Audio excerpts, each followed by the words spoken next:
Hey everybody, it's bonus stuff and it's Oscar night. So we're gonna have a lot of updates for you and our reactions.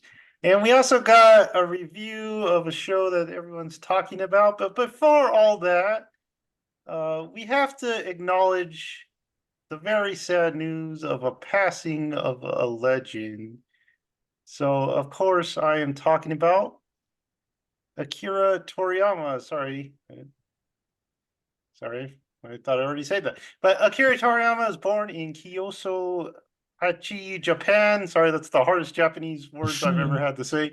Um, he was influenced by 101 Dalmatians and Astro Boys. He was a fan of Ultraman and Gamera, so he was all right in my book. In 1981, he won the Shakugan Manga Award for his first work, which was Dr. Slump, which featured the character of Ariel, which you've probably seen in Dragon Ball Z. Dragon Ball was an international success, spreading manga to the Western world. It sold over 260 million copies. And in 2019, he was made a Chevalier of the French Order of Arts of in Letters. I'm just gonna try to say it the English way and not the French way. Um, Oh, there, the arts, the letters. so yeah, so rest in peace, Akira Toriyama, and thank you for making our childhood a little more super. So guys, what was your favorite Dragon Ball memories? He had a big influence on YouTube because we had, if you remember those early YouTube videos of people trying to go Super Saiyan in the rooms, Oh yeah, good and lord. then we had people. I know Jared always used to share these one videos of people reenacting like Dragon Ball Z in their in the front yard and house and stuff like that. And of course we had Team Four Stars Dragon Ball Z Abridged, which was very popular when it was out. So you guys want to share your favorite Dragon Ball Z related memories or Dragon Ball? No. Um, I Uh, remember. Well, so I didn't get into Dragon Ball Z until I was like in my mid 20s, and I do remember like watching the car the what do you call it, the driving school episode, and was like, this is possibly the greatest filler episode I've ever seen in my entire life, and yeah, it's a good episode. just so much memories. Like we started when I was like 6, and then just from there, like at school days, you're like, oh, I gotta get home for Dragon Ball Z, and then Dragon Ball aired not too long after, and you're like, what the heck? He's a child, and then you learn that that was uh, the prequel or like the beginning of it all, and then seeing Goku turn Super Saiyan for the first time. I remember that was the most hype moment ever in life. Um, it's one of the most influential animes of all time, and it inspired me to be like manly, like Vegeta and Goku just train, and like Vegeta with his pride, and like Goku with just like enjoying a fight and stuff like that. Um, then you have the dark times with GT. Yeah, the dark um, times. and then when Super came back, like when Before the super.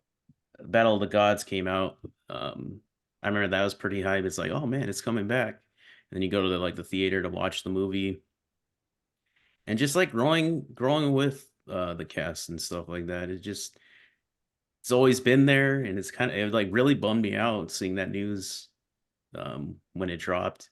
And like it kind of ruined my whole day. Like I was like, man, that sucks. And then seeing everyone's like thank you and stuff like that, I was just like, man, this day sucks. I don't usually feel that way when like famous people pass on. It's just like I didn't know them, but like I grew up with this, so it was pretty sad. And I had no idea that like um so much soccer players love Dragon Ball Z and Dragon Ball. There is a ton of photos of players doing the fusion dance terribly. They never lined up, so there's terrible fusions out there, but yeah, it was really sad when that happened. Yeah, it's definitely like of the people you think of that you're gonna see going next. It's like he's not one that I would like even put in the realm of things. I don't know, but He still looked young. and he's Yeah, still I did great. look I at I didn't even actually look at what it would. You anyone know what it was? Blood clot in the Like, oh, brain. jeez, Louise. But yeah, like you said, it was very, very cool seeing everyone's like the love of. I mean, because everyone, my brother-in-law knows Dragon Ball Z. He grew up with Dragon Ball Z. Not someone on the planet you would think that. Like everyone knows Dragon Ball Z. That was our thing. Like Jared said, going to school, we would set our VCR because we wouldn't get home till 4:30, and that's it. Or like I think we wouldn't get home till a little past 4:30. It started at 4:30. And so we would set the VCR to record it, then get home and wait for the episode to end. So then we could actually watch it from the beginning and go through. And that was literally my brother and I's thing. Like we would, I mean, the amount of pictures that Alex and I have drawn of Dragon Ball Z, that's just all we would do. We would just sit there and watch. Last time I think I watched all through Dragon Ball Z, which is kind of funny because 2 weeks Dragon's Dogma 2 comes out. I got all the achievements in Dragon's Dogma 1 while watching all of Dragon Ball Z on a side TV. Like we were just playing games in one room with 3 TVs and their Dragon Ball Z, my game, and Alex's game. But yeah, it's like literally just our childhood wild. And then just all the stuff that spawned from it and all the stuff that he still had coming out, like that Sandland. game's coming out next month. And I'm like, man, he's like still so much that I was looking forward to seeing from him. So yeah, it was a super bummer. I mean, like friendships would start because of Dragon Ball Z or Dragon Ball. Absolutely. Like you just meet anyone, you're like, okay, whatever. And then like, wait, is that a Dragon Ball Z tattoo? Do you have a Dragon Ball Z shirt? You just say Super Saiyan? What? Like, I don't know, it's just such a connection you can make, but very, very weird. It's wild, but I think one of the hardest things to see was the voice actor of Goku, the Japanese voice actor, just saying like, "I'll take care of Goku from here." I was like, man, jeez. Yeah, all of Boss Logic's art was so good. Doing like putting them up in like kind of the characters in mourning. I don't know. There's a lot of that going around, which is it's crazy, but like the one where he meets Yama up in the other world. I didn't see that. That's good. No, that's pretty sad. Oh man, but yeah. Yeah, I remember a long time before even Toonami, I was a little kid and there was like this Monkey Boy show and I was like, what is this? And then like years pass and it's like that lines up with Dragon Ball Z. I never knew that. It's like, it took me forever to connect those. It's like you watched this when you were little. But yeah, I remember like for me that scene where Vegeta sacrifices himself when they're fighting Boo, and it's just like playing his music, and it's just like, dang, man, that was just such a great scene. And then, of course, I remember one night in our apartment, we had to get Thomas through Dragon Ball Z, so we all just like sat in a room and we tried to stay up. It was like 5, 6 a.m. No, it was like 5 and 6 a.m. because the sun was coming up. The sun was coming up when we finally finished it. So we finished like the whole Boo saga.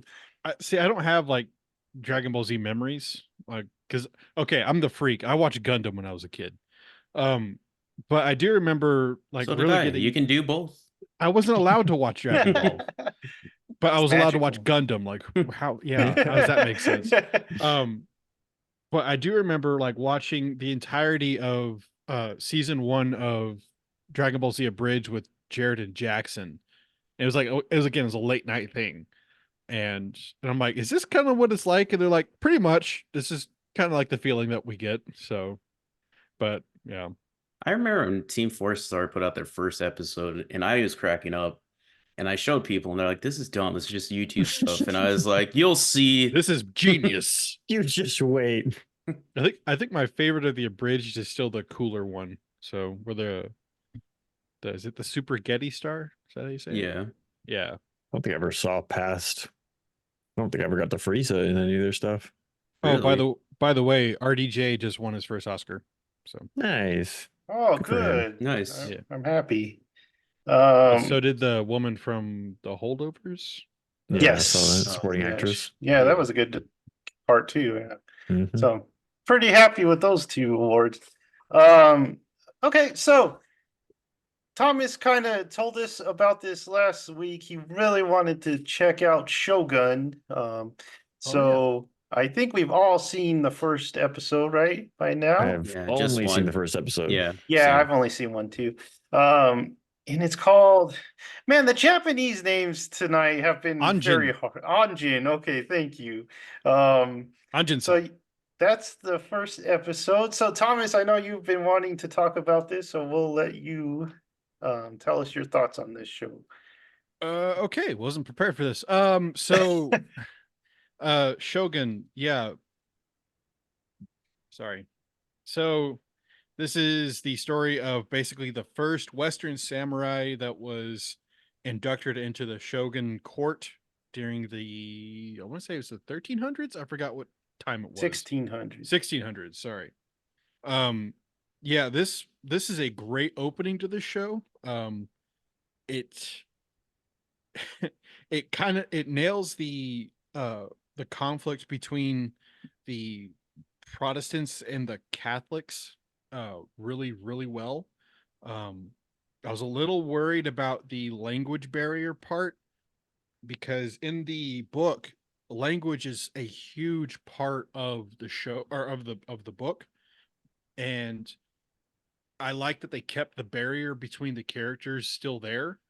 And it's I'm really excited to see more of the subtleties of the show because subtlety is like the name of the game in the story, and I like that they are setting that up very, very well in this show. I think was it Hiroyuki Sandai? That's a massive win, I think, because him as Toranaga is great.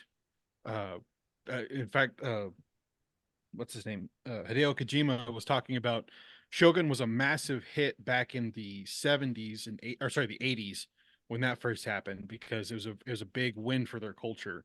And I think that they're portraying this culture very accurately. And even if it's brutal and not forgiving, it's very accurate and very honest. So I'm really happy that they're keeping pretty much everything that's in the book, they're keeping it. So go for it, guys. Go ahead, Michael. Yeah, go Oh. ahead, Mike. Go ahead. Yeah, we only had time to watch one, unfortunately. I did want to kind of binge it, but I unfortunately agreed to watch it with my brother, which is difficult. Well, they're only releasing a few episodes. They haven't released it all yet. So Yeah, they're doing like one, but they're already in what, like 3 or 4? I think 4. I think Yeah. 3. Okay. Yeah, it's super it's just nice to go into show and just see quality. It's quite nice because like there's not really anything. Well, Like- this has been in not production hell, but it's been rumored that this was going to happen for like almost 10 years. Oh And geez. it kept switching hands. Like Ridley Scott was going to do it, and they're like, no, I don't want to do it. But it's been in a production like limbo for a long time, and I'm really happy to see that they actually got some quality. What you're talking about, quality like production behind it. Yeah, 'Cause like everything that. looks great too. It by the does. way. It looks amazing. Like there were a few things I'm like, oh, that's just personal preference. I would have changed that, but like it's still really, really great. Casts and acting is so good, which is interesting because I was talking about the girl from Monarch Legacy of Monsters is, and it's the one I said is extremely beautiful, and she is. She plays the one that the daughter, the one that was talking with the lady with the baby. Is she the Christian? Yes. And then the episode kind of focused on her. That's not the daughter, it's the wife of one of the samurai in Toranaga's court. Gotcha. Yeah, but I was like going from Godzilla. I was like, that looks like her, but I feel like I'd never seen it before Godzilla. And then Is she's that in this her? really high quality thing, and her acting is really good. But There is and one. Godzilla is just bad characters. But There is one character I hope she shows up. She's my favorite character. It's Blackthorn's, who was Anjin pilot. It's his lady in waiting, I guess, in a way. It's hard to like determine what she is. She's basically his body man, like a person who's always there. And it's a big thing in this, and I like that they already have it too.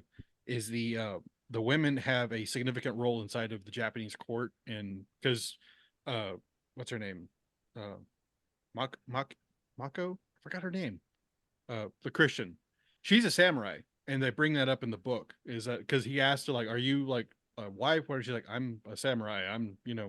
I have status." So I like that they have that in this.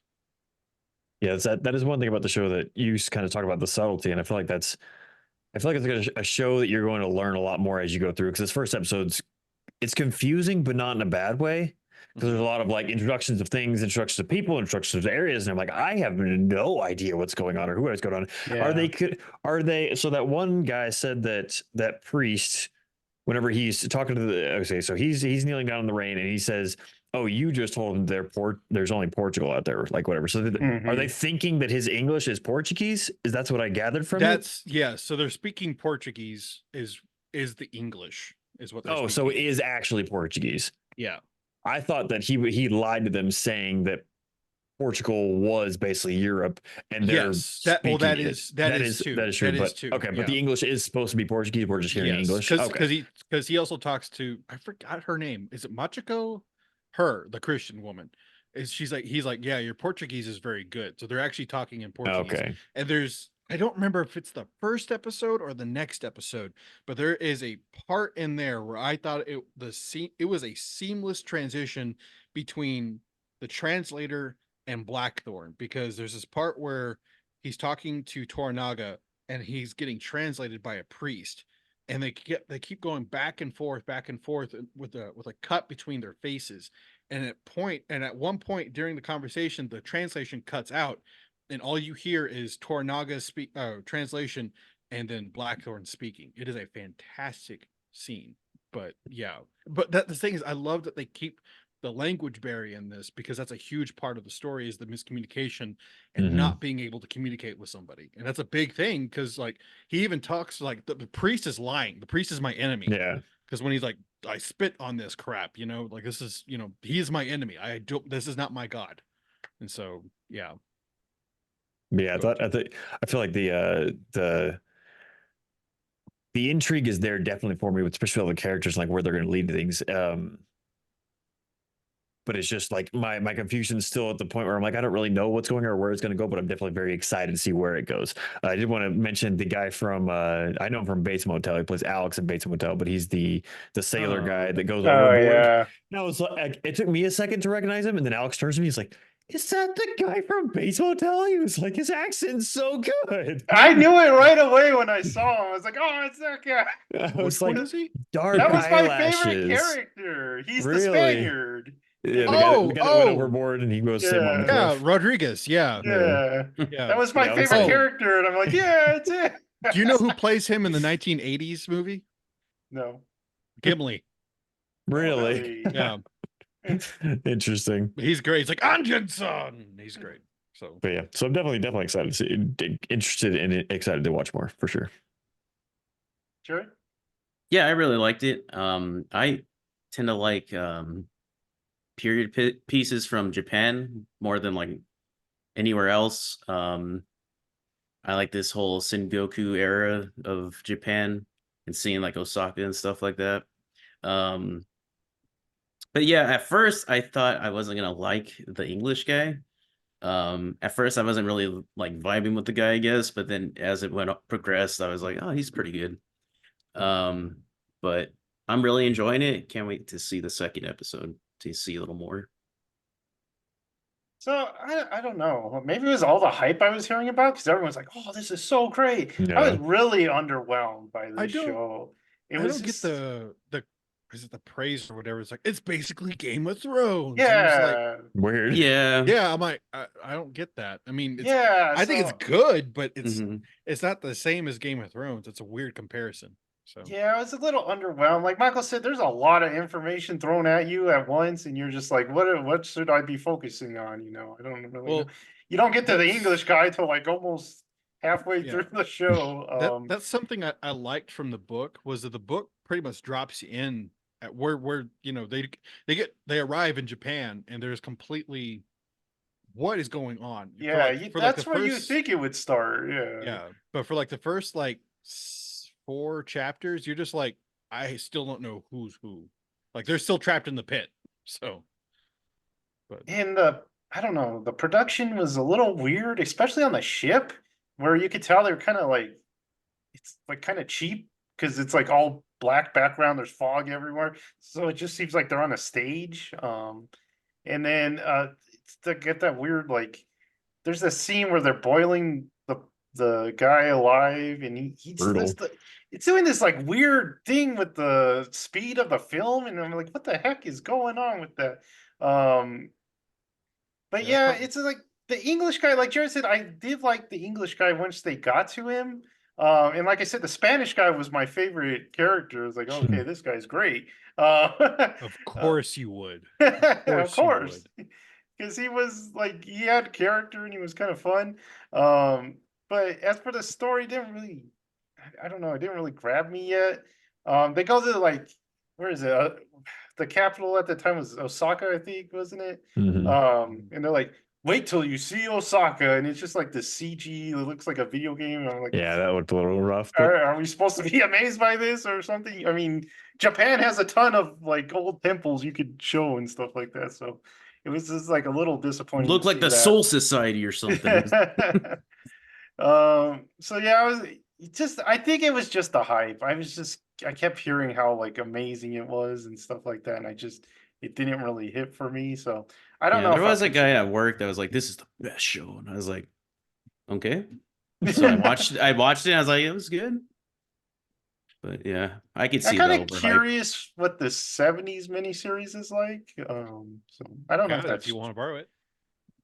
well. I live in a different town, so I You come here all the time. So yeah, I'm kind of curious what that would be like, but we'll see. I don't know if I'll continue it, but it sounds like you guys will, so we'll probably get reports from you guys. So why don't I we need a 300-word report from each of you. oh my, Fat It's a week. chance. Chin. I'm I not don't even seeing know 300 different words. not seeing any updates right now. So why don't we go? Best visual effects from Godzilla -1. Oh, nice. Deserved it. Zone of Interest won Best International. Yeah, I saw that.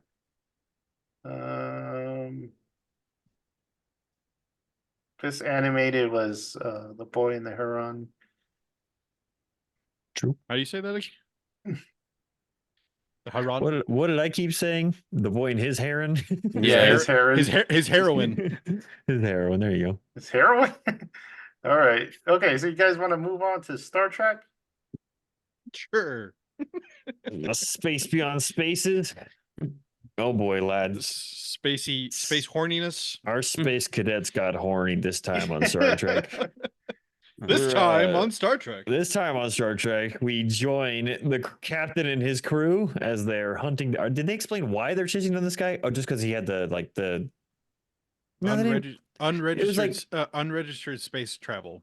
Yeah, but that was like later on. I didn't feel like they had that information at first, but maybe they did. I just missed it. But they're chasing this man down, and they're like, "Oh, he's doing this thing, but he's blowing his engines. Oh, his engines are blue, but we can save him by putting him in our shield." So he's like, "Do it, put him in the shield," because he's got people on there. And then they end up bringing the people over, and you get this very excited man with the mustache who's like a salesman and just seems like a sleazy man. Yeah, the big mustache.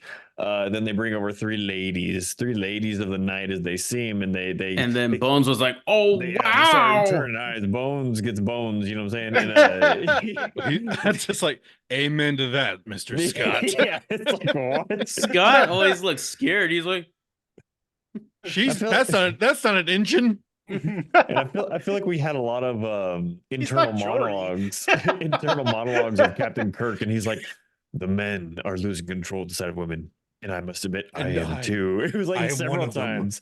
I am losing control as I see them as well. So we get the strange courtroom scene as to tie in with our other movie where they interrogate him on the ship, but with everyone there, and he's like, "Yo, man, you're not this guy." And the machine's like, they put him in a lie detector, basically. The machine's like, "You are not lies." It's like a Dalek stuck in a box. And so they find out his name is like something Mudd. What was the episode called? Mudd's Women is what it was called. And so he's like Walter Mudd or something like that. And they're like, "Yo, why do you have all these people? And where are you going? What are you doing?" And apparently, I don't really understand where he got these women, but he found apparently these women are not attractive, and he gave them drugs that make them attractive. and he's taking them to, I don't know if he's selling them as wives to people on some island or some land somewhere where men don't have women. He's like, I'm bringing you women. No, these women didn't have men. That's what it was, because they were on like farmlands. They're like, oh, I grew up with my mama and papa, and all I had was my brother, and I cooked all the time, and I want to be a man's woman. It was very strange. And so anyway, so they're like, oh well, there's this mining place because we need to get something for our engines because we brought them into the shield, and so we're running out of fuel or something like that. So they gotta go get fuel. But then Mr. Mustache Man get the idea, oh, there's miners and there just happens to be 3 of them that match my 3 women. I'm gonna give, for some reason, this man has access to communicators, and he's supposed to be locked up in a cell by himself. No one's supposed to be able to get to him, but the women are coming in and out. He's calling people on other planets. He calls the miners, and he's like, yo, I got ladies for you. You guys are lonely. I'm sure you're doing weird things with each other. I'm bringing ladies, and you're going to give me stuff. I'm going to be a captain of the Enterprise, and we're taking out of here. They get to the planet. They got weird rock doors and rock buildings, and it's really windy. And then the lady tells him to put his pans outside to clean them with sand. I was like, kind of clever, lady, but good job. So anyway, so then we get to the point where that's where we learned that the women, as we're leading there, we learned the women are ugly, and then they have to take black red gushers to look pretty again. And then they get down on things. The guy's just trying to trick everyone. For some reason, one lady's like not having it. The other 2 women are really excited about going on to this mine thing, but that third one's like, no, you're a liar. You're disgusting. I hate everyone. She likes Captain Kirk for some reason because she was in his bed. So anyway, they get to she was for a moment. They get to the island, the planet, the mining planet, and the men double cross Kirk and like, no, you're not getting your crystals because we're gonna have a dance party, like awkward as shepherd dancing in there.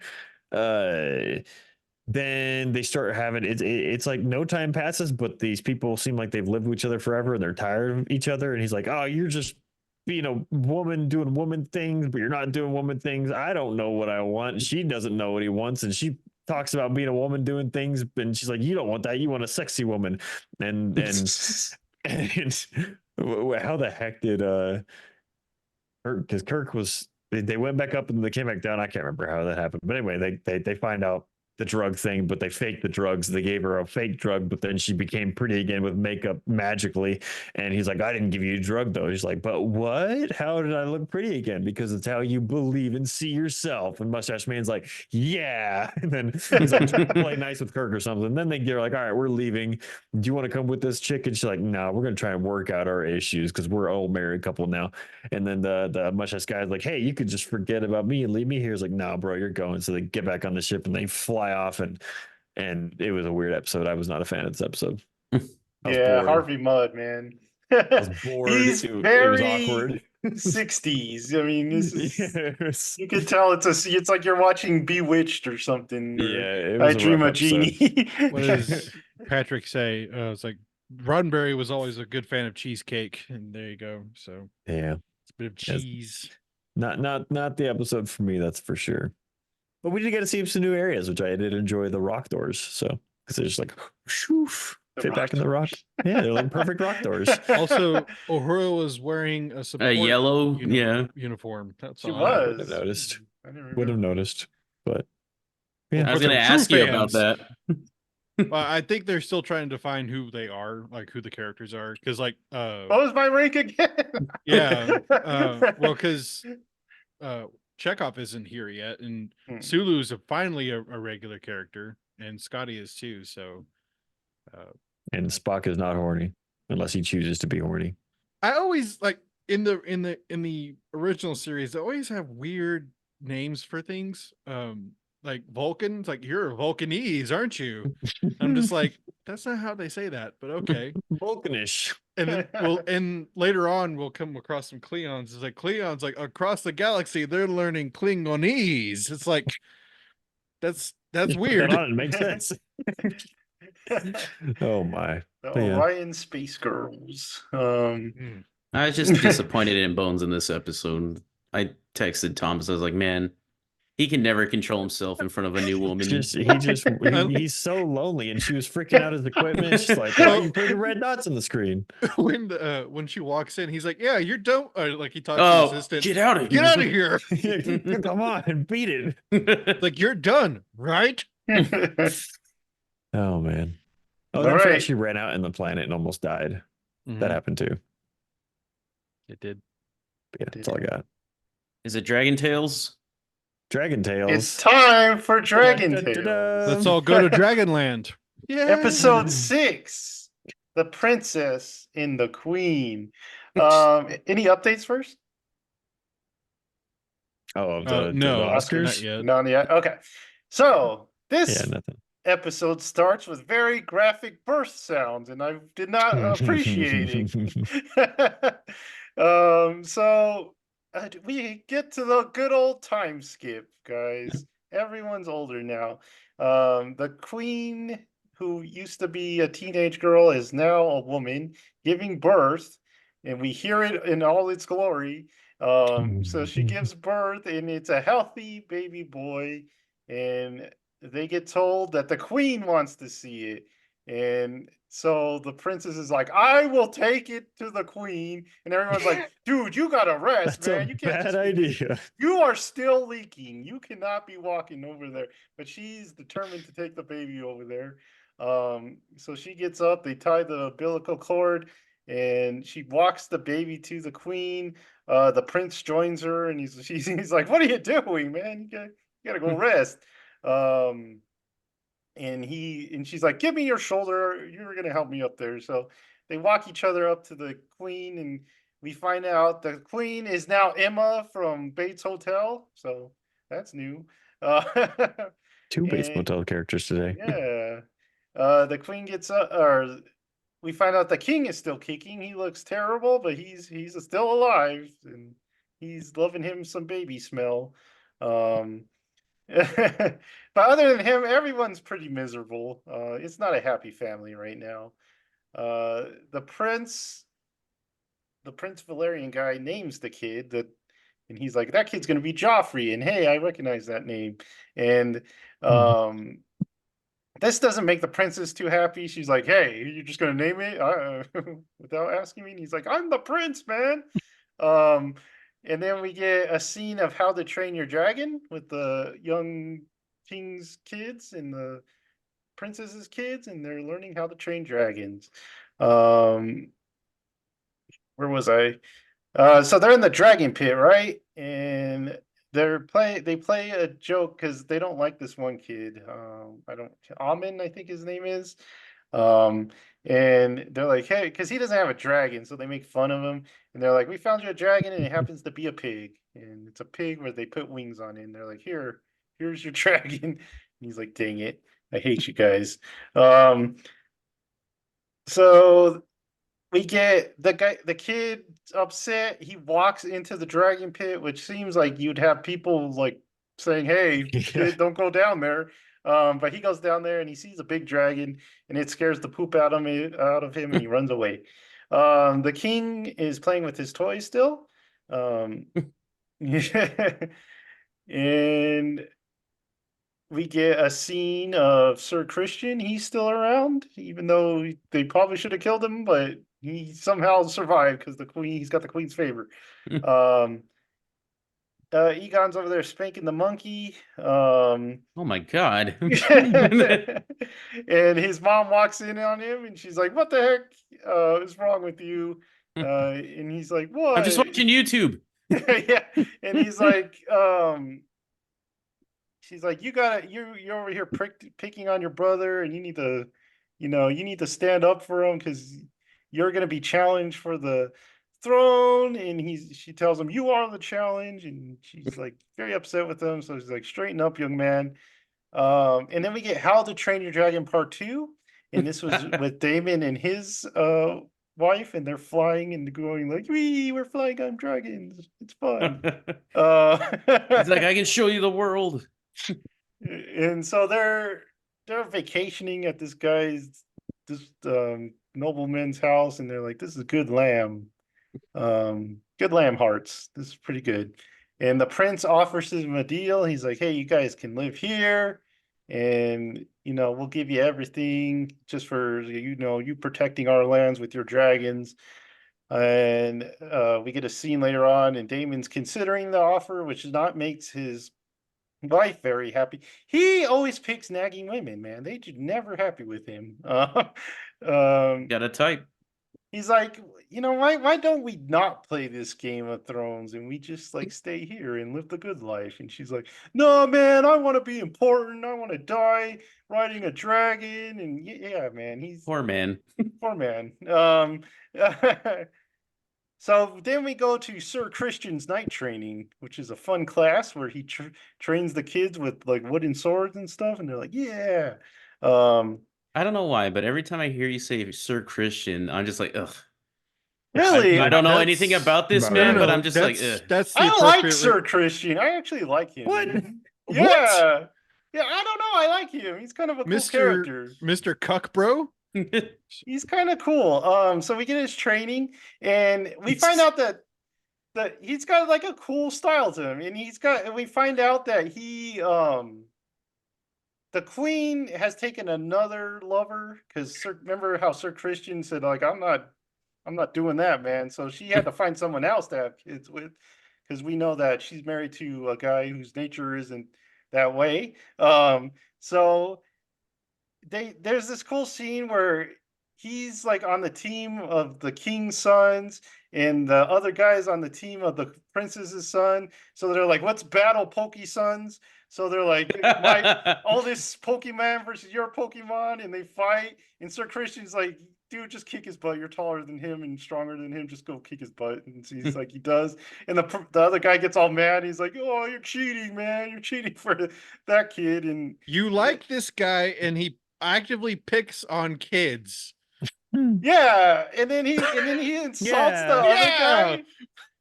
He insults the other guy. He's like, "Oh, we all know where those kids came from." And the other guy says, "How dare you?" And he starts like beating up Sir Christian. He's like, Roger. It's Sir He Christian does says, beat the "Oh," absolute crap out of Sir Christian. I'm not because gonna Sir lie, Christian's just like laughing as he's punching him. He's like, "Ha ha ha! I got you, boy." So the hand. Okay, so it turns out that guy is the son of the hand, the new hand. If you remember, he got a new hand. So that's his son, and he's like mad at him. He's like, "You're gonna expose our ugly treachery," and because everyone knows the open secret of whose kids those are.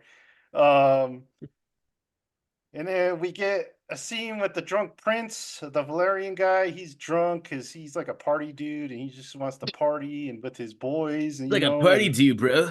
yeah, and the princess is like, "What the heck is the matter with you?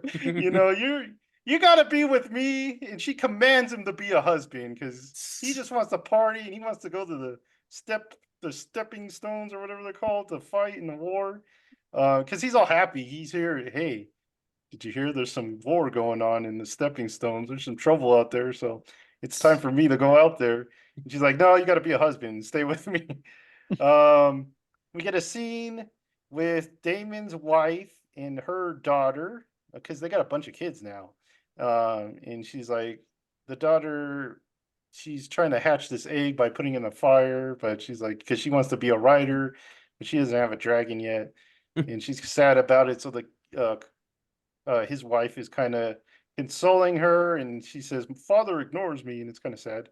And then we get more nagging from the wife to Damon, and they tell him we get a meeting with the King's Council, and there's like a situation in the Stepstones. They're all playing with their shiny eggs, and the princess is okay. So she's like, I'm gonna try to mend this family because this family's all over the place. So here's the deal, we can have co-rulers. Our two sons will rule together.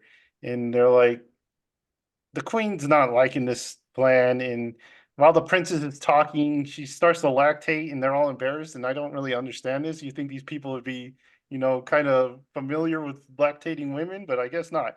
Bunch of babies. So they kind of make yes, fun that's how of that them. works. The queen's defiant. She's like, "No, I don't want this deal. This is stupid." The hand resigns because of he's got a dark shadow over his family, and he's like, you know, I can't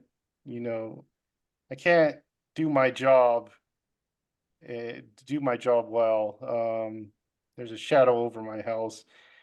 The queen goes to dinner with that Lannister guy who's got the crutch, and she's kind of complaining, and she's like, if my dad was here, he would be partial to me, and he would be on my side because no one's on my side.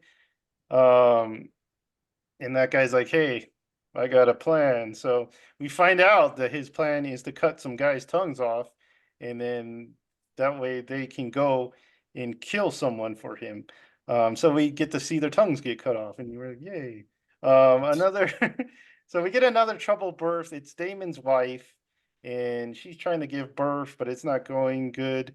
And the doctor tells him, the wife is not going to survive, or the child's not going to survive this.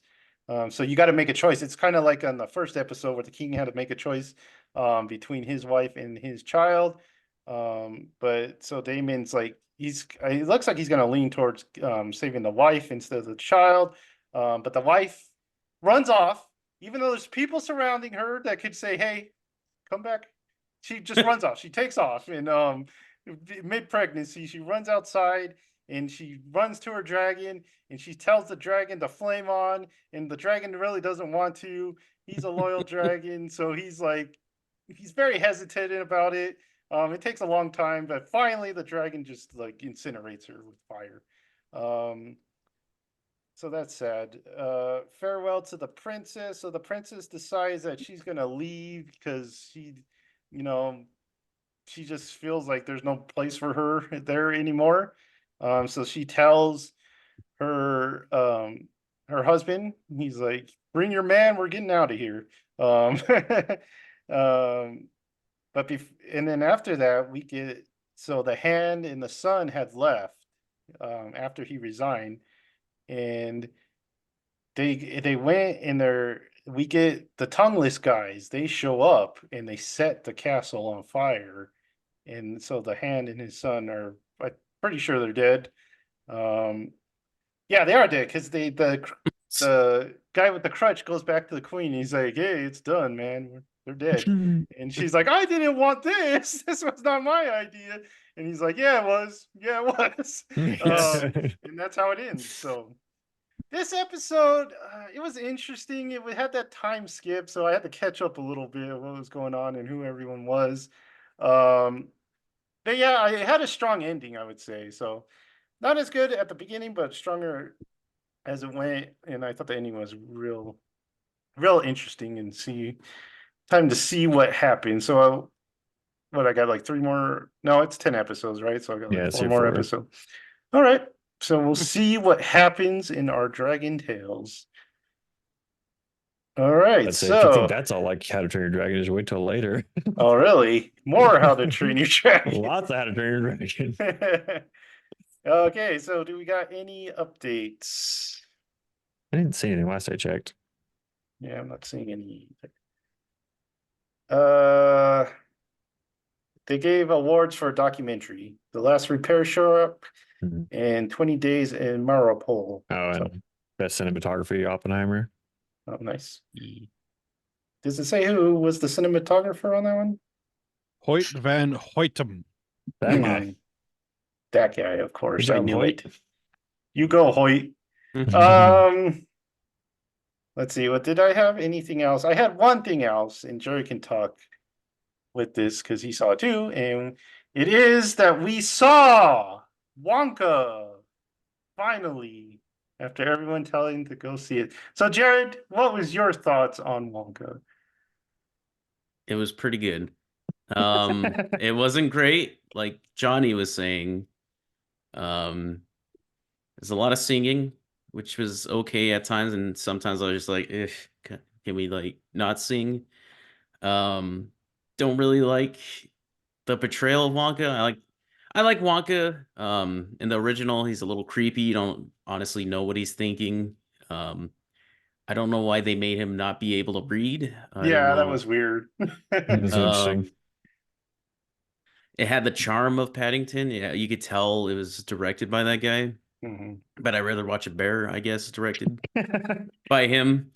But yeah, I mean, it wasn't great. It wasn't bad, but it seemed for kids, not really for Mhm. adults. I really rather have the Wonka that you don't trust, and like you're just like, is he killing these kids or? But yeah, they should have got the bear guy, made it creepy. But it wasn't bad. It was a nice watch. Yeah, I kind of had the same feeling. It wasn't bad. It's the third best Wonka movie, I guess you could say. Things I liked about it. I actually liked the songs. I thought the songs were great. I liked Timothy Chalamet. I thought he did a good job as Wonka. I thought he kind of did a homage to Gene Wilder. Um, I really enjoyed with Hugh Grant's Oompa Loompa. I thought that Yeah, was the that best part of the movie. he's a good Oompa Um, Loompa. The yeah, little like flight goggles. yeah, his parts were great. If this movie was just like called Wonka in the Oompa Loompa, I would have loved it. It would have made some. The parts I don't like is the story. The story just it. The Johnny Depp one is surprisingly good. I did not expect to like the Johnny Depp one, but I liked it, and I thought it did a good job giving him kind of a backstory. Whereas this one, the backstory doesn't make any sense. I don't think so. Because like in the Johnny Depp one, he's kind of a shy kid. His dad doesn't let him, eat chocolate. So he's kind of a sheltered kid that's not allowed a childhood. So that's why he is the way he is because it's just like this grown man living out his childhood. This one, he had a loving mom. The mom was into chocolate. So it's just like, where did this cynicism come from Wonka? What was the dark turn? I Wait till the don't, sequel. yeah, I don't like that they put Slugworth that made him so important. It was just Yeah. a weird choice. Who I that? mean, it could have worked if Wonka could have like bonded with him somehow and like, Bad guy. yeah, and like taught him a lesson, and you're like, oh, okay, that's why he works with him on the original movie. But it's just so weird because they just arrest him and he's the bad guy throughout the whole movie. And I don't like the little girl. It just doesn't make Yeah, she any was a very good sense. actress, unfortunately. Yeah, it just like her Also, character doesn't make sense to the story because the whole point of Wonka is that he doesn't relate to children, and the whole Charlie's main role in the movie is to get him, to see the value of childhood, and that's like the whole point of that original movie. And having this girl in a prequel just kind of ruins that whole storyline. Just doesn't make any sense. What are you gonna also, say? I saw like a YouTuber, or I think just guy who makes Instagram reels. He was like, I just noticed this from the new Wonka, and it's when he drops the first coin into the sewer, and he's like, oh, it's the same coin Charlie gets out of the sewer. This is not the same town. This is No. not anywhere. You can't ask me to believe this is the same place Charlie grew up. None of the candy looks like actual candy. Like they keep saying this chocolate, but it all looks like plastic that they're eating, or they're eating stuff with wrappers on. It was weird. I thought it would be cool to see like Wonka's first shop before the factory, but it's just like the mini factory. It's Yeah. basically the factory just with like mechanical stuff going on instead of like the magical stuff. Yeah, like Jerry said, it's not a bad movie at all. I mean, it was watchable, it was entertaining. It's just not on the level of, that original. The original is my favorite musical of all time, and it's just one of my favorite movies of all time. So that's They should just it call it was, Timothy Chalamet and his chocolate. dude, just make Willy Wonka and the Oompa Loompa. That would have been great. I would have loved it because that Oompa Loompa was hilarious. He just looked crazy. He's like this little man, and it was My favorite great. little like sing song part was whenever he's like talking to the guy about showing some thigh. Oh, Oh yeah. yeah. Johnny and I were dying laughing in the theater at that. Like, oh my, that was raunchy. Yeah, but I also didn't like the whole Slugworth thing. Like he's just some like it's kind of a minor character in the original, and then they just made him like a bad guy. Is if it's the same Slugworth, but Yeah, but I'd say in the original there was no real Slugworth, so Yeah, it was just that guy that worked for Wonka. yeah, he works for Wonka. I don't remember that at all. And this one, the girl is like his related to him, right? So maybe Yeah. she's Like his actually niece? maybe she's actually the bad guy from the first one working for him. She just changed a little. Jared, you got anything else on your list? Yeah, I got a couple things. I also watched the Five Nights at Freddy movie because it was finally on Prime. A lot better than I thought it was gonna be. Nice. It's a lot better than like Oh, Willy's Wonderland, which came out and it was supposed to be the same thing, but it was god awful. And it was fun to see MatPat on the big screen. I was like, oh, he had his little cameo and he said, "That's a theory." And I was like, "Aw." But yeah, it was pretty good. Probably set up for a sequel, maybe watch it, but I thought it was gonna be hot trash. It wasn't. It was a nice surprise. Um, and then I finished Blood Meridian finally. Um, so I read it all, or I went through it all on Audible, and when I finished, the ending's really good. When I finished, I was like I get it. I get what the book is about. I didn't click with it. I was like, it's not the it's not my favorite of his. So I was like, oh, I can finally watch the Wendigoon video on YouTube. He talks about it for 5 hours. Maybe I missed something. Maybe I didn't. He does. Maybe I didn't catch on some of the theming, but I had. It was like the same thing. We had the same kind of view on the book, and so I was kind of like, oh dang. I didn't miss what I thought I did, and it's just not one of my. It's not his best. Okay, I don't think it's his best. But the ending was really cool. Where it takes place in the tavern. That's probably like one of the best endings. But yeah, as a whole, just didn't click with me. But that's all I did was listen to Blood Meridian and then watch that video. Cool. Probably my favorite of his, honestly. So Anatomy of a Fall won Best Original Screenplay. Best Adapted Screenplay was American Fiction. Poor Things won for Best Makeup, Hairstyle, Best Production Design, Best Costume Design. And like you guys said, Godzilla -1, Best Visual Effects. And the best short film was The Wonderful Story of Henry Sugar, which is that Wes Anderson short film based on the Roald Dahl on Netflix. Okay, who wants to go next? Sorry, real fast. I would like to see that in movie form, though, if they ever. I don't. Try. Oh, Blood Meridian. Yeah. I don't know You're if not they allowed. could. I don't You're know if not- they could though, because like Wendigoon brought up a really good point about the About the kid. about the kid and his role in everything, and because everything is kind of ambiguous to his role in all the action that goes on during Blood Meridian.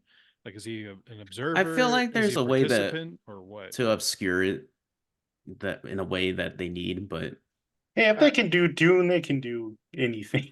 Well, the thing is, like, the whole of Blood Meridian is it's very abstract, and so nothing is truly defined, and so it's very much based on what the reader gets out of it, and so I don't really know if it can be done well, and if somebody does it, then they're going to add their own perspective to it. So I think that kind of takes.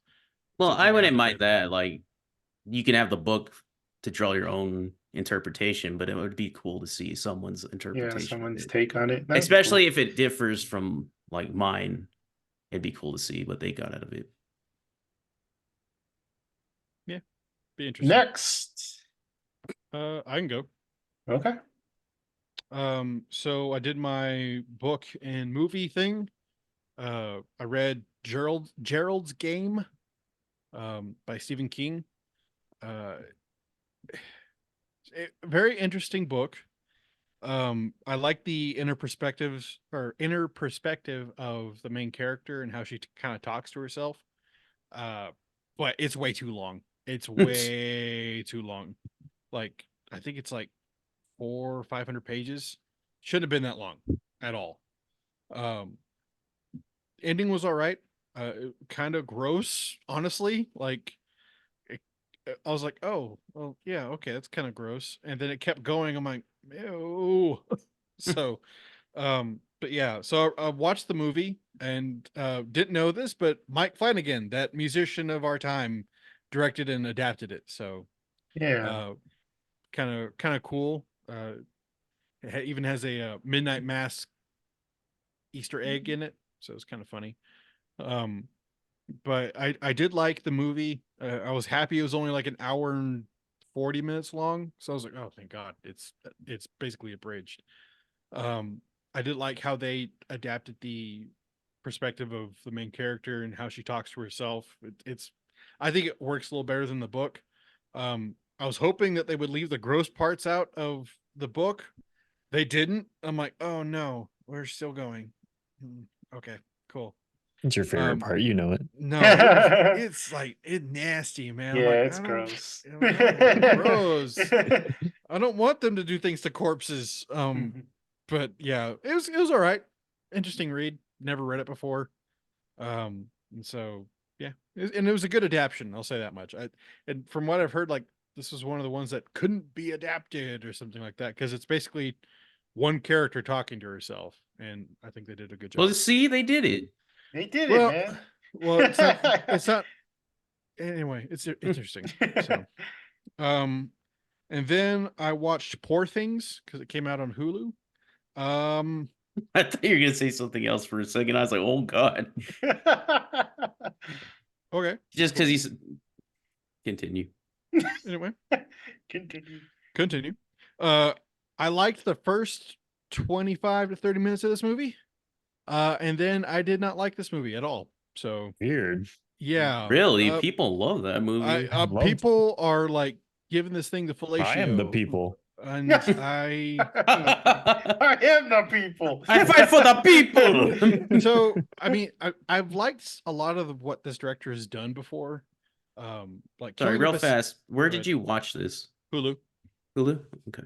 They got like it's like it's being promoted through Hulu because like we got it, guys. It's like Peacock and Five Nights at Freddy's. Like we got it. I might watch it then. So I like this director. I like a lot of his movies that he's done, and I think the thing is that the ones I haven't liked from him, I didn't like The Favorite because I think that was too normal. Like it was just a very cut and dry movie. I didn't think it was amazing. People love that movie too. I'm just like, it was just all right. Yeah, that one I thought was just good. Yeah, it was just a period piece. It was just like, yeah, okay, cool. All right. And this one, it almost like course corrected too much, and he went way too weird with it. Because what I like about a lot of his movies is that he has people kind of in a normal environment, but they speak weird. Like their dialogue isn't natural. And with this, nothing was normal, and so I didn't enjoy it. Like there was just nothing that stood out to it. I did like Willem Dafoe's performance. I think he did really good in that. I didn't like Rami Youssef's character.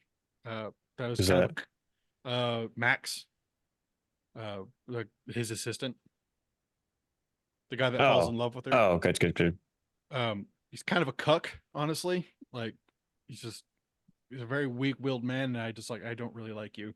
So, nothing seemed to line up, and it just got really weird because there's this one part where this guy barges in. He's like, this is a distortion of the catechism. And I'm like, are there Catholics in this world? Because nothing is normal in this world. So is Jesus here? Like, what's going on? Yeah, I did not enjoy this at all. Like I up to a certain point, like after, I don't want to spoil it because Jared's going to watch, but after a certain point, I'm just like, this is going on way too long. And it was way too long. I'm sorry. It was way too long. Man, a lot of hot takes and disappointment in this. Yeah, it's just episode. I know. it just wasn't my thing, and which is weird because I like a lot of his stuff. I like Dogtooth. I like Mimic. I like Killing of a Sacred Deer. The Lobster, I think, is kind of an exception because I see that more as a comedy, not as a drama, and I don't think it's meant to be taken as seriously. So I like The the lobster because honestly, I think it was hilarious. And this, it was just gross. I'm just like, He did Dogtooth. yeah, I think that was his first one. And that was disturbing, but it was meant to be disturbing. It's And I gross, Tom. It's pretty gross. It was kind of gross, but the thing is, that takes place in a normal world, and what they're doing is abnormal, which I think is where I like that. But I will say that the shot composition for this movie was great. Had some really cool shots. The costumes were really cool. Even some of the designs for like the cities were really cool. But at some point, I'm like, your pretentiousness is just, it's too much. I can't take this. I don't like this. So, which is funny because I liked Saltburn, and that was basically a pretentious movie, but there's I didn't something. see this movie as pretentious at all. Where'd you get that? Oh, well, just like how they talk. I mean, hell, Emma Stone's character's dialogue is basically a thesis on modern feminism. I'm just like, good Lord. Okay. Got Mark Ruffalo, for heaven's.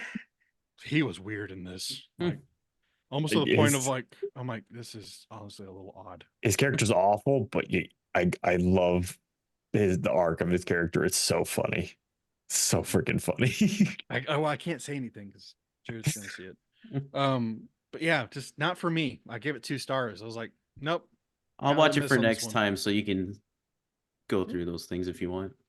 And then I watched Spotlight, which is that movie with Michael Keaton about speaking of catechism, about the wrongdoings of the priesthood.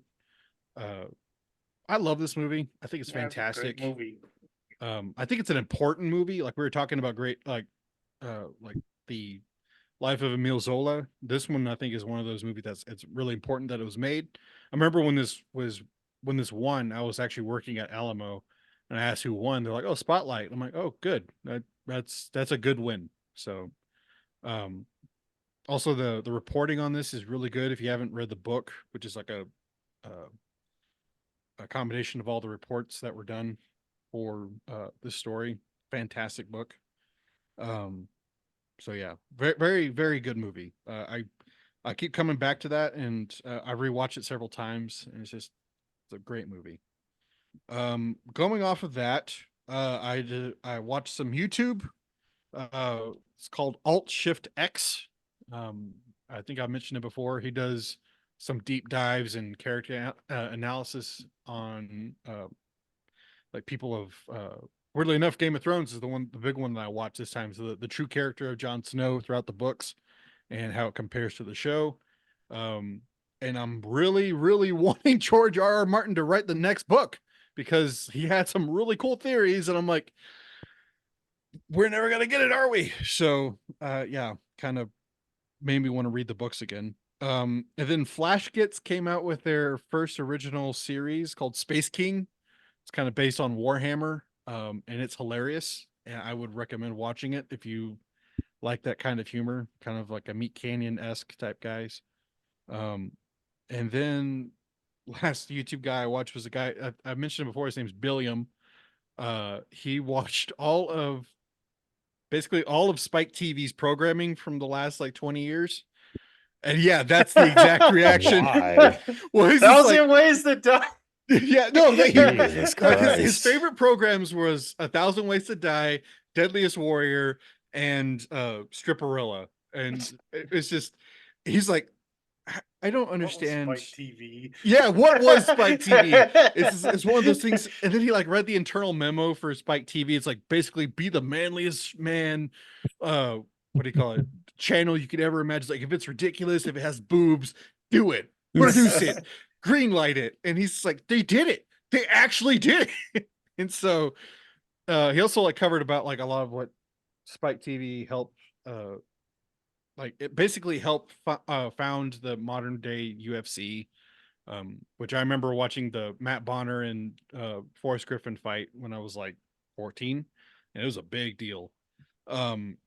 But yeah, it's just the ridiculousness of Spike TV, and just like it's almost like a fever dream. Like this happened, this really happened. Like I was there when this happened, and I still don't believe it. But yeah, it's just really fun. And then the last thing I watched was Spy Family. Got to season 2.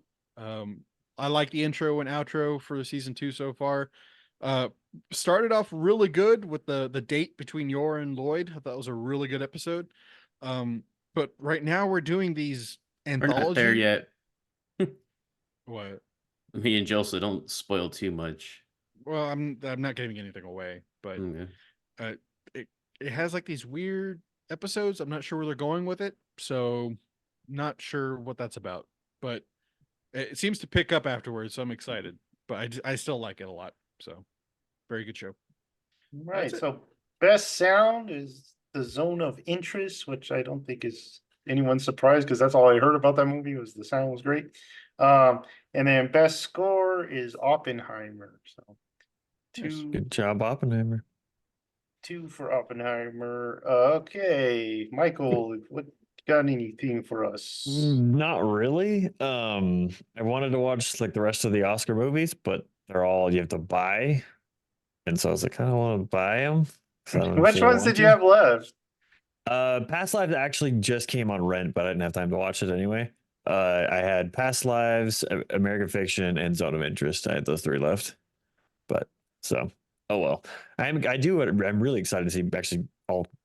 I don't know anything about American Fiction. I just saw the post for it, so but I'm definitely excited for Zone of Interest and Past Lives for sure. But I'll watch them eventually. The only thing I did watch, I watched a lot more of I almost said Yu Yu Hakusho, Hunter x Hunter.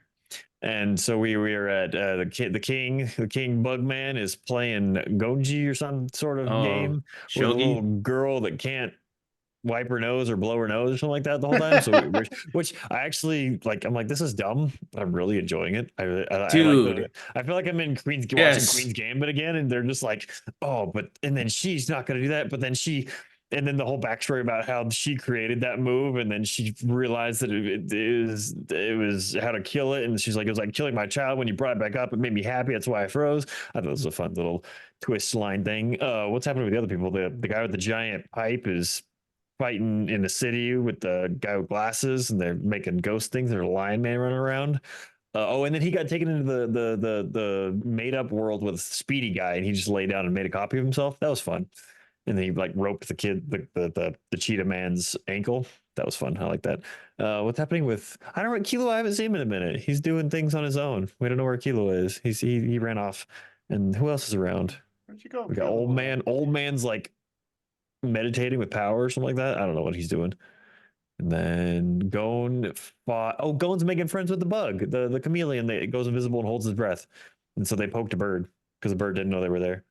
That's about all I remember. So I assume things are about to go down, but we're still doing things that. And then the only other thing that I did, I rewatched Greatest Showman because Alex's girlfriend had not seen it. So he was like, hey, mom, dad, you love this movie. Let's go watch the movie. That movie is amazing. Like, there's so much poo poo thrown in that movie, and I don't get it. Movie is so good. Like Joseph, you talk about transitions.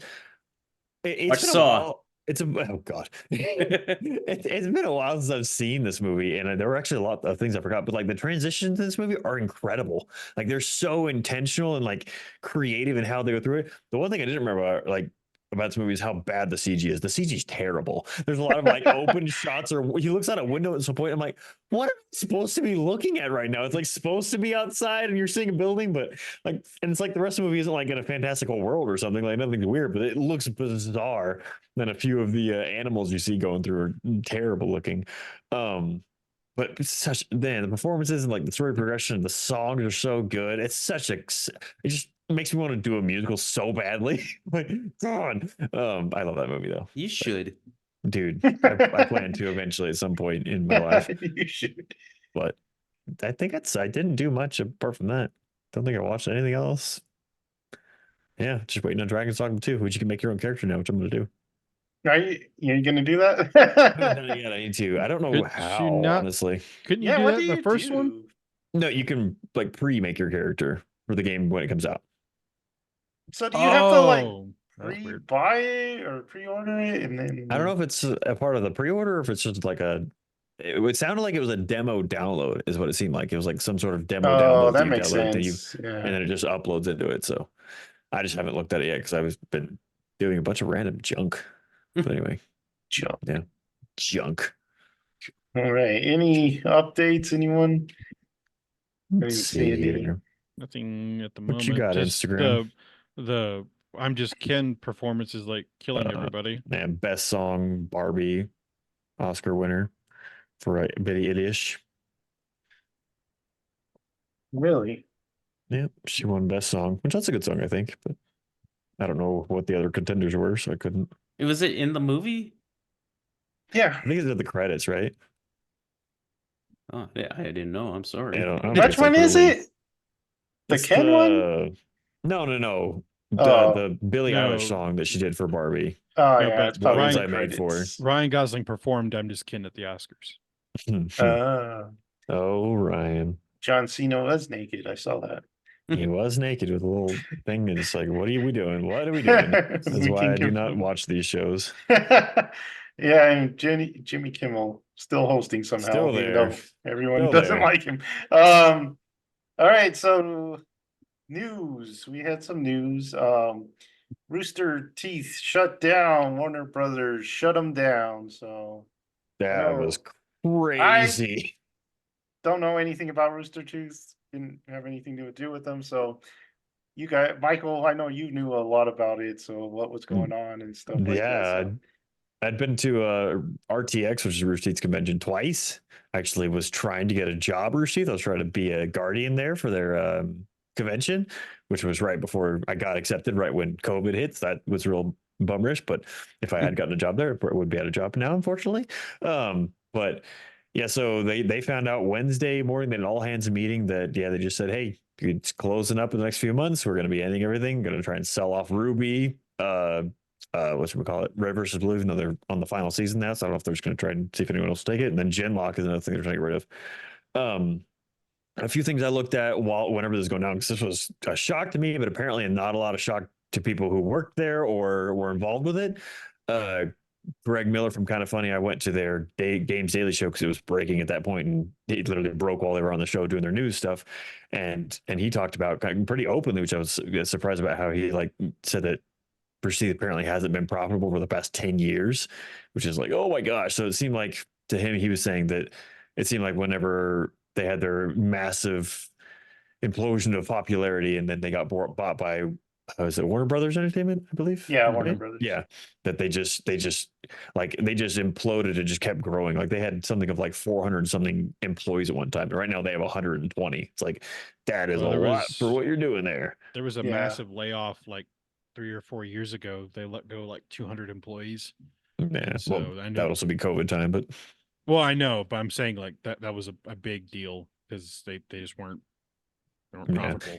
and like RTX last year, they sent out an email because I'm on like the Guardians list, whatever, and they're like, "Hey, we're not doing. Just so you guys know early, we're not doing RTX because money and all this junk." And like they kept doing just overspending and too many projects, and also just excessive. Like you look at all their sets and everything, they have so much junk that they have in there and everything. I don't know. It's just like it was interesting to see, because that was kind of the way whenever we would follow Kind of Funny pretty closely, is we were like, oh, I hope they don't go down like a Rooster Teeth path of just not being recognizable anymore from what they were initially.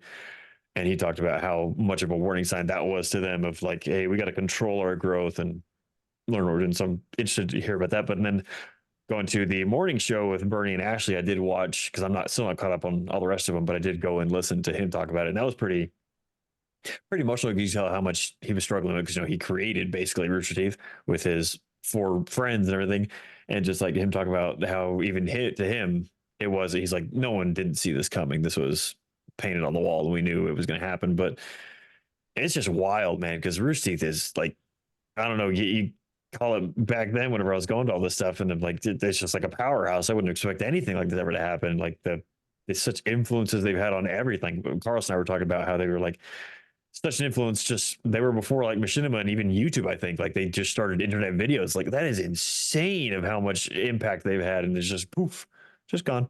But yeah, so, and even like because I follow a lot of the still employees there, and like all of them, you can see just the kind of anger towards. I mean, they're not coming out and saying, "Oh, screw you, Warner Brothers," but you can just see just kind of the expectancy and how like frustrated they are with the situation. Like, man, I bet that's a rough time over there. But Yeah, it was, did not expect that. I first thought it was a joke because I saw Jeff's tweet first, and he was like, "Well, it was a good run," and I was like, "Oh, that must be like some spoof article." I was like, I checked the date. I was like, "It's not April 1st, right? Okay, it's not April 1st." And then I went and I read through the article. I was like, "Oh wow, this is actually happening." So I don't know. It's massive shock for me. Very interesting. But I mean, I haven't followed them or kept up with anything of theirs in a long time, but I think still, it's just like I've met many of these people that work there still. I'm like, good lord, I think that's sucks. part of the problem is that a lot of people just didn't keep up with it anymore, especially since and not, You going Ooh, haywire, Thomas? we've lost Thomas. Okay, you're back. No, you're not back. He's gone. We've lost him. Dang. Thomas is Am I eaten back? by the void. Now There You're you go. back. he You're is. back. You're back. Okay. I think that's part of the problem is that a lot of the audience didn't follow it anymore. Like, and not saying like because of the founding fathers leaving, but I know when Bernie left, I just wasn't all that interested anymore because Bernie was my favorite, and his chemistry between Gus and Jeff and Joel and Matt was like one of the reasons I watched the show. And like what's his face? Um, what's the guy's name? Big buff dude. What's his name? Uh, now you got me broken. Yeah, you know who I mean though. Blaine. Uh, I want to say Blaine, Brian forever.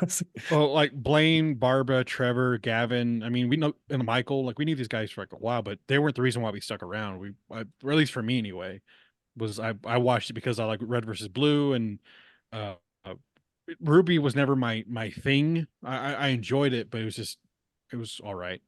But yeah, it's just you could kind of see it though, and I think you even mentioned it. Like they hadn't really been breaking any views on their channel for like Dude, a I was long time. astounded. I was curious. I was like, I'm gonna go look at their stuff. Firstly, Yeah, I didn't recognize really any of the faces. Like you rarely I yeah, saw one thumbnail with Gus on it. Apart from that, I was like, I don't see Barb, I but don't see but that's any of that's what I'm them. saying is that it was just kind of unrecognizable to the people that loved the old stuff, and is just completely not want to say it's unaccessible to older audiences, but this just wasn't Rooster Teeth that what we watched, and so I think they lost a lot of that when they moved away from the older, I won't say cast, but you know what I mean. I just feel like they needed more of an adaptation to it rather than just feeling like they're trying to do the same thing. I mean, I know they had a lot of shows and everything, but that just also goes to the overreaching part. But Alex and I had an interesting comparison because like I went back a couple of months and I couldn't. The highest video view count I saw was 40,000, and this is Yeah. a 9.5 million subscriber channel. And like the guy we follow, Colin, who does Last Stand Media, they have 100,000 subscribers, and they have like I forget how many like thousand like probably 4 times the amount on their videos. Like that just shows right there how little people were actually paying attention. And that blew my mind though. When I saw the average views that I was seeing was 5,000, 5,000, 5,000, 5,000. I'm like, what? That's Yeah. insane. Like I was blown away by that. Well, it's even like you kind of compare it, and not for the same reasons, but like the Boogie 298, whatever. He has 4 million subscribers, but he wasn't breaking 10,000 Yeah, views. It's just it's it, wild. yeah, it's just your audience has moved on from your brand of either your brand of humor or what you have now isn't what they're looking for. And because I used to watch Red versus Blue all the time, but it just their main audience isn't me anymore, and so that's why Yeah. I moved on. And like I like Camp, that was a fun show to watch, but it wasn't the Rooster Teeth that I really loved, and so even their podcasts were different. I just didn't really care for it anymore. So um yeah. Yeah. Crazy. R.I.P. Rooster Teeth. Where are they? Have they said where any of the individuals are going to do next? Or No, they're still running down everything that like closing off because I think they're still finishing Red versus Blue, the final season, which actually that's Bernie crazy wrote. that they still have seasons of that. Yeah. It's just like what the heck? Well, I So remember that's on like the last one. Bernie coming in to finish out the last season of Red versus Blue to help write it. And I think he did some recording for it too. But the fact that, you know, that the fact that that was ending, everybody kind of knew about that. They're kind of winding down that one, but not the company. That's just crazy. So, um, Hmm. I think crazy times. it's one of those things where like you said, Warner Brothers um bought it out. So it's like one of those things where why is this giant company buying, this smaller internet-based company that they probably have no idea what they do, they even Yeah. do. It's just like they buy them because, they're popular with younger generations and stuff like Yeah, that. just And try to turn them into a production company, but yeah, it's like, well, you guys just don't even know what they're doing there. We should be getting close to Best Picture, right? It ends at 9, I think, maybe 9:30. But there's not much awards left. I bet they're doing the songs and all that stuff. The other kind of big viral news of this week was the exposure of this company called Sweet Baby Inc. It's made up with it's a consulting company that kind of goes into video games publishers, and they check their scripts to make sure that they're DEI compliant. So they're made up of like these old Ubisoft employees. So it's basically a racket. They do this with kind of farmers too, where they'll go in and they'll be like, "Hey, we'll get you up to environmental standards if you pay us." So it's basically just a racket what they do. So people found out about this company because they were involved with stuff like Starfield, Spider-Man, and they were kind of like, what's going on with why is this company coming into games and kind of making them, you know not making them to the spirit of the games. They were responsible for Suicide Squad. They went in there, and that's really kind of what um like spurred on all this conversation. Was the Suicide Squad came out and it kind of bombed. And I saw this amazing, like, someone had this amazing page where it was Arkham Asylum was written by like 2 guys, and then Arkham City was like 4 people. You get the Suicide Squad, it was written by like 32 people or something like that. And it's like, Good what the grief. heck? And it's just like, if you want to know why video games aren't doing that great, or they're getting criticized for their stories and stuff like that, look at how many writers have credits on these games. I think they're also doing the new Indiana Jones game. Yeah, go ahead. Cillian Murphy just won Best Oscar or Best Actor Nice. So for Oppenheimer. Oppenheimer wins 2 acting awards. Awesome. Okay, so that means we should be really close to Best Picture, but it might be another half hour. Um, so I don't know if you guys just want to call it a night there, or you want to wait. It's up to you. Um, but like I was saying, so the Sweet Baby Inc. company, they kind of found out about them through their videos on their webpage, and they're kind of talking about, hey, you know, yeah, everyone this is the main audience for these games, but we don't really want the main audience. We don't want to cater to them. We want to go out and get a different audience. This so-called main like new main audience that a lot of companies talk about, that it doesn't really exist, because we're all just the same, and you're just making everything different. But yeah, so it was a big controversy. They kind of found out, and then this guy on Steam, I think it was, he made this app where basically it would tell you what games this Sweet Baby Inc. was involved with. So so you would look at the game, and then it would have like a warning: Sweet Baby Inc. was involved with this game. So um he made that, and the company got really upset that he made this app. And it's like, it's on your website. Why are you so upset at this? It's just like more convenient for people. But the company like tried to take it down his site, tried to take down that Steam page, and but he fought it, and Steam wouldn't take it down because he's not doing anything wrong. He's just putting information out there.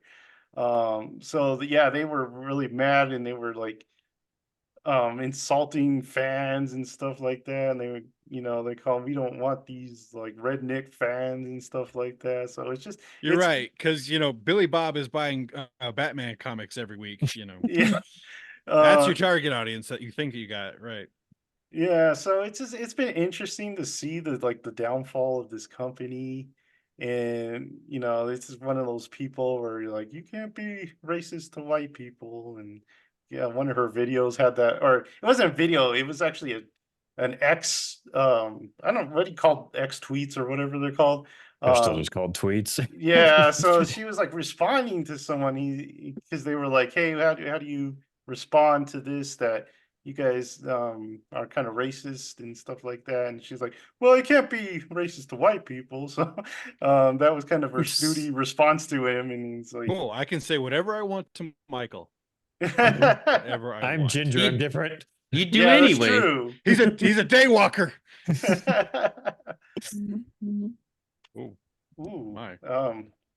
someone got a notification. Yeah, so this is a really, I don't know, viral saga that was going on. Just because people have kind of. Ooh, Okay, go ahead. Chris Nolan just won Best Director. Yay! Oppenheimer surprising. cleaning up. Not surprising, huh? Mm-mm. I'd be surprised if they didn't win the big one. Or best Rare picture. that it's rare that the Best Picture and Best Director don't win. Yeah, It happens, but it's very rare. Yeah, Sure, you stand on your hands. Huh? Huh? check out House 6, where we review all the best pictures, and we'll tell you when Run. some of those Jared's ones. favorite next.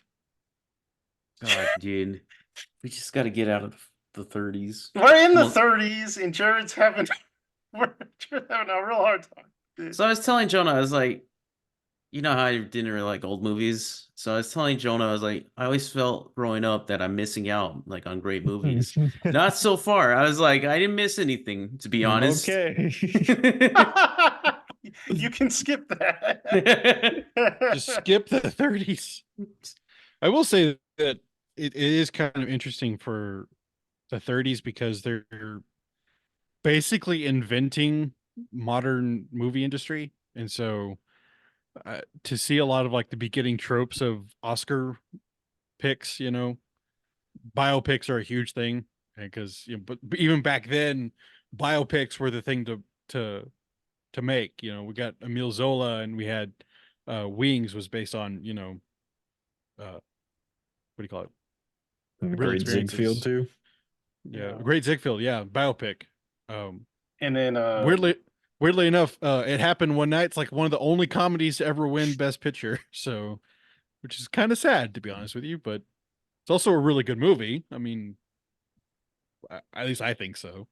yeah, when we finish the decade off, or we'll do our list of favorite movies that we've reviewed so far. We're gonna do it a little different, because usually we'd each have an individual list, and then we read off the list. But this time, I'm gonna get all your lists, and I'm gonna give them all points, and we'll see who comes out on top. So that'll be interesting. Wait, so you judge our best picks? No. No. Like, No. score number one gets like 5 points, and Okay. I thought, Yeah, okay. and whoever gets the most points. Yeah. I thought it was like, yeah, give me your list and I'm gonna grade you guys. Joseph's Yeah. gonna decide. I was Yeah, like, whoa, give- hey, I'll hey, just throw what? them away. Oh, hey, this guy liked HMS Bounty 1 star. So Okay. glad we clarified that. Oppenheimer picks up 6 awards. Dang. Nice. And what else we got? I wish they would just announce it. It's like, come on. Yeah, Do so that it. it's going. It's got to be the till next one, right? It Oh, it's gonna said be online. 9:30. That's 9:30. Yeah. Mhm. when or who's winning or Who's Winnie the So- Pooh? He's a Pooh yes. Bear. The red shirt, no pants. No pants. When do they do Best Actress now? Is that separate still, or is it just actor? Yeah, we haven't done it encompassing? yet. Yeah, we haven't done Best Actress yet. The what do you call it? The placement of the awards is always weird. Yeah, I think that's before Best Picture. Best Picture. Yeah. Have you guys ever watched an Oscar before? I've Yes. watched Yep. parts of it. I've never watched It- like the whole thing. It is dull. I've never watched Yeah. it. The one I remember actually really enjoying was the Ricky one Gervais. no, that's No. the Golden Globes. Yeah, No, the that was- one Okay. hosted by Hugh Jackman. That was a really fun one. Didn't really see host. I'm surprised Alex didn't watch it. Well, I remember watching that because we thought Avatar was going to win and Hurt Locker won, which I think is hilarious. But Never even heard of Hurt Locker. Really? it's a Jeremy decent Renner. movie. Yeah, it's a decent Before he- movie, but it's not very accurate at all. Yeah, Jeremy Renner before Marvel. And apparently, he did not have a good time making that movie. Him and Catherine Bigelow did not get along like at all. Catherine Bigelow used to be married to James Cameron. Yeah, that was the big thing I remember that night because like it was James Cameron being nominated and her being nominated, Mhm. and that's the thing is like Hurt Locker won and then Bigelow won for Best Director, but as that movie is aged, a lot more people are. It's one of those movies that probably shouldn't have won. So it's just We'll I mean, get there it's a- eventually, Jared. What? We'll get Oh. to the Oscars. dude. We're gonna be like, stuck in the 30s Give for us a years. decade. Yeah, Should watch every single 30s movie ever, Jared. Fair chance. That's all we're gonna do. I wonder how many movies total were in the 30s. A ton. oh, you mean like ever Like ever made? all of them. Total, yeah. Oh, I have no every clue. movie in the 30s. There's just That- those ones they would There are too many movies. crank out in a day. Yeah, they would make more than one movie a year. Like now it's like one movie a year, but production companies used to pop them out and it's like, hey, here's another one. I don't know if you've ever watched that movie Chaplin with RD. Well, funny enough, RDJ. He comes across one of the directors. He's like, "How many movies you made? Oh, this week, 3." So Yeah. it's just, It yeah. used to be a factory, man. But Come now- on, it's not that big of a deal. I say that as we're like waiting around.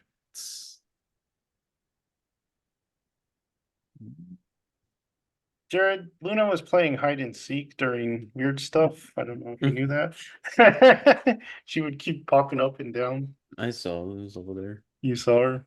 I saw. Luna. Luna is our Doesn't care. unofficial mascot, if that's good stuff. She doesn't want to talk right now. This is her Oh. nightly nap time. What'd you say? Her I said nightly this- nap time. So Sure. we need to figure out what we are doing next time on the show. So let us look at the releases. So we do a show with Jonah, which is looking at the box office. Kung Fu Panda 4 was on top of the box office this week, surprisingly. It beat Dune. That was a surprise. I thought Dune would have a little more lasting power. But Jared called it. He's like, You know who's not surprised? This guy, because I called it. that guy was not surprised. What do you guys think of that Fall Guy movie? Fall Guy. Oh, I didn't watch the trailer. It has what's Isn't his that name? with Gosling Ryan Gosling. He plays like a stuntman. Oh, the and stuntman Emily one. Blunt? Sorry. Yeah. For some reason, I was thinking Fallout, like Mission Impossible. I'm just like, didn't we do that movie? Well, if we're gonna do anything I don't know. It's gonna be a rough week for me. I gotta get I have tooth surgery on Tuesday. Yay! Oh, yay, that's fun.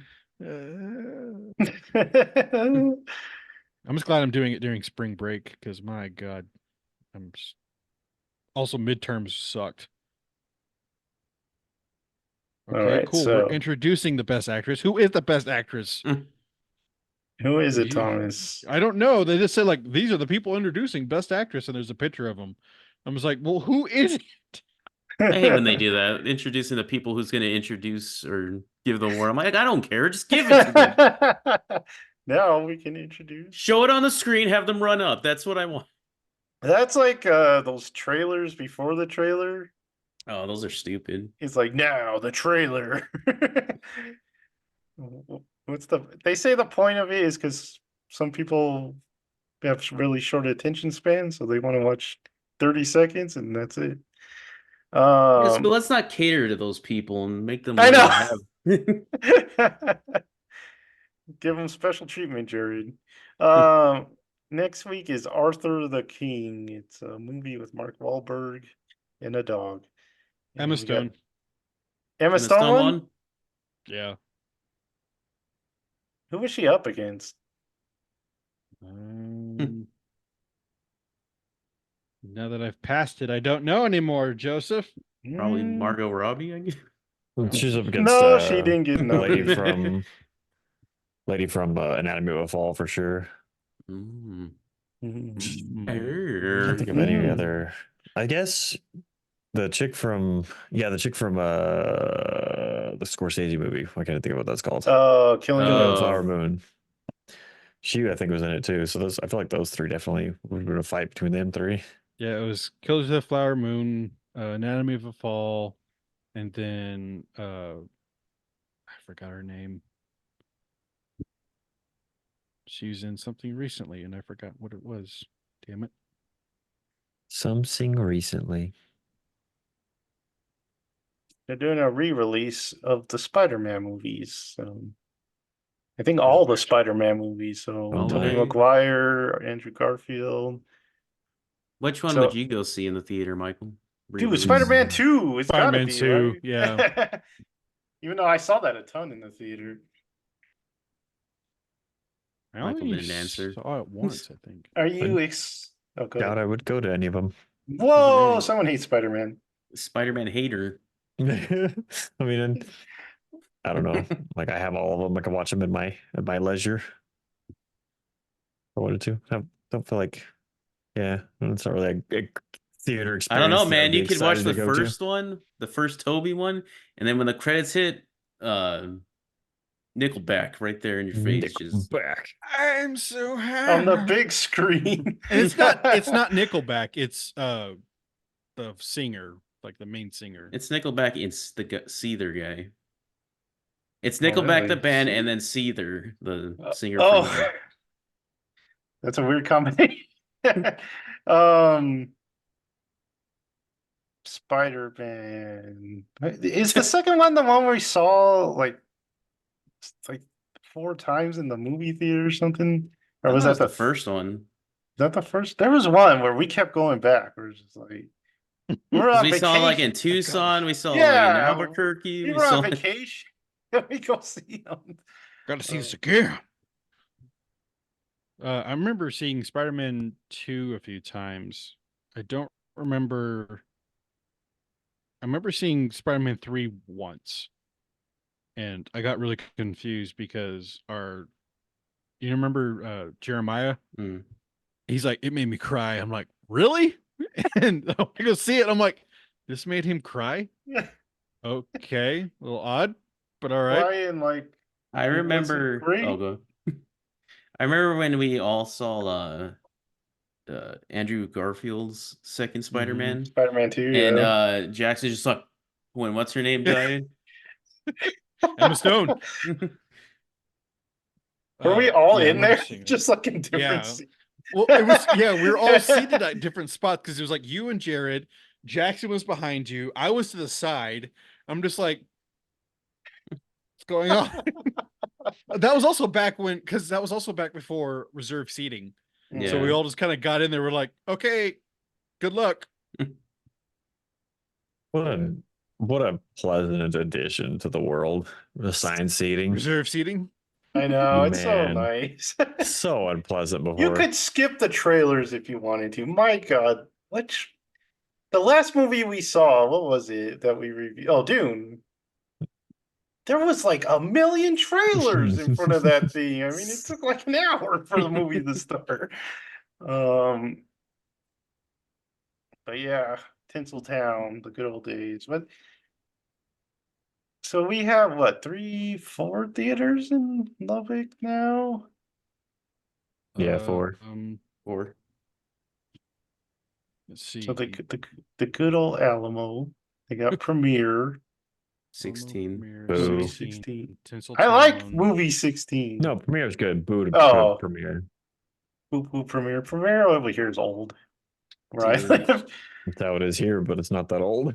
I know, That's- because I remember when they Premiere built it. is one of the worst designed upset movie with them. theaters I've ever. They need encountered. to just do an overhaul of their whole sound system because God. Not just their It's sound a system, but screen. did they mean to build the walls between theaters paper thin so I can hear, no matter what movie I'm in, I can hear what's next door.